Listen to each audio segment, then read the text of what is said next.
मुझे अब भी समझ नहीं आ रहा तुमने मेरे साथ ऐसा क्यों किया। मेरे पास इतने सारे सपने थे, इतने सारे सवाल थे जिनका जवाब मुझे कभी नहीं मिलेगा। जब मैं तुमसे इतना प्यार करती थी तो तुम मुझे छोड़कर क्यों चले गए। Rest in peace. ये पोस्ट देखकर दुनिया पिघल गई।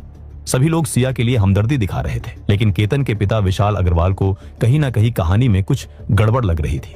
विशाल अग्रवाल जब अपने बेटे के अंतिम संस्कार के दौरान सिया के चेहरे को गौर से देख रहे थे तो उन्हें कुछ बहुत अजीब और परेशान करने वाला लगा।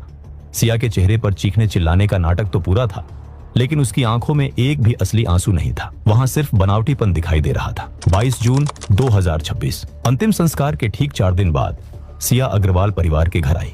घर में मातम का माहौल था। इस बार केतन की बहन संजना अग्रवाल ने सिया को अपने पास बिठाया और उससे सीधे सवाल करने शुरू किए। संजना ने उस दिन की एक एक बारीकी पूछी। सिया, तुम लोग वहां क्यों गए थे? वो किनारे पर कैसे गया? जब वो गिरा तो तुम उस वक्त ठीक कहां खड़ी थी? सिया इन तीखे सवालों के लिए शायद तैयार नहीं थी।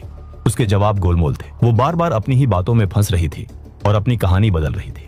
कभी वो कहती कि केतन किनारे पर था, कभी कहती कि हवा ने उसे धक्का दिया। संजना और विशाल अग्रवाल को अब पूरा यकीन हो चला था कि कहानी कुछ और है। केतन का पैर फिसला नहीं था। इसके पीछे कोई बहुत बड़ी साजिश थी।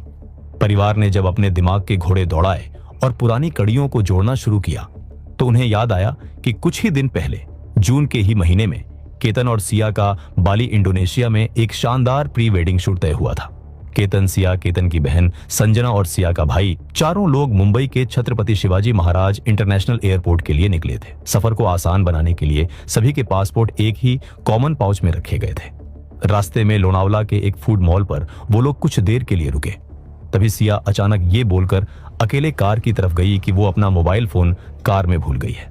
जब वो लोग मुंबई एयरपोर्ट पहुंचे तो एक बेहद अजीब चीज हुई। उस पाउच में से सिर्फ और सिर्फ